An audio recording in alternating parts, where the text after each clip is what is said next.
Hey, what's up everybody? Hope you're having a good day. I'm Jordan Dunlap, and welcome to another episode of Journey Through Jerseys.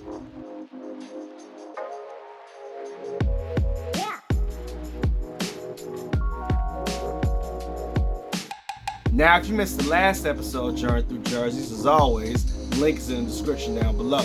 But for today's episode, our journey takes us to the Windy City, the birthplace of house music, drill music, and the city where Barack and Michelle Obama met. Ladies and gentlemen, the story of the Chicago American Giants.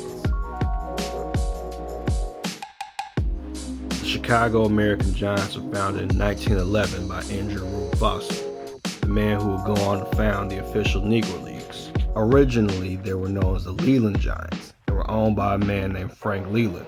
In 1910, Foster, captain of the Leland Giants, gained legal control of the name and changed it to the American Giants that following year. During that 1911 season, he struck a deal with John Scorling, the son-in-law of White Sox owner Charles Comiskey, that allowed the American Giants to play at the old Sox Stadium, Southside Park. During the 1910s, they won every Western championship except one to the 1916 Indianapolis ABCs. In 1919, Chicago was the center of a violent race riot.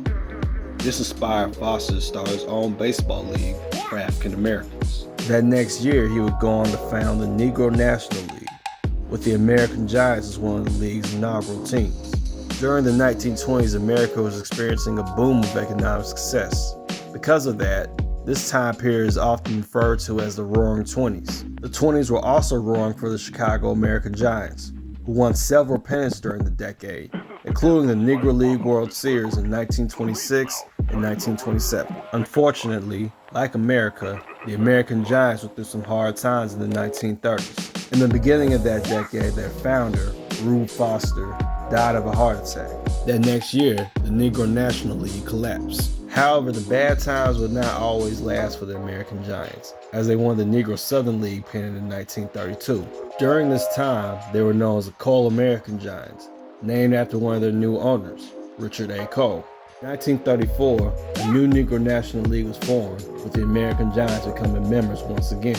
They would go on to win a few more pennants with the league before leaving it in 1936 to become independent once again. That next year, they would become charter members of the Negro American League under new owner J.B. Martin. The American Giants began to decline in the 1940s.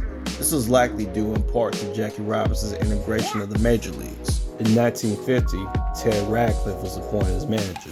Due to the fact that black men could now sign with the major leagues, JB actually began instructing Radcliffe to sign white players to the team. Radcliffe would go on to sign at least 5 white players to the Chicago American Giants. The team would disband in 1956.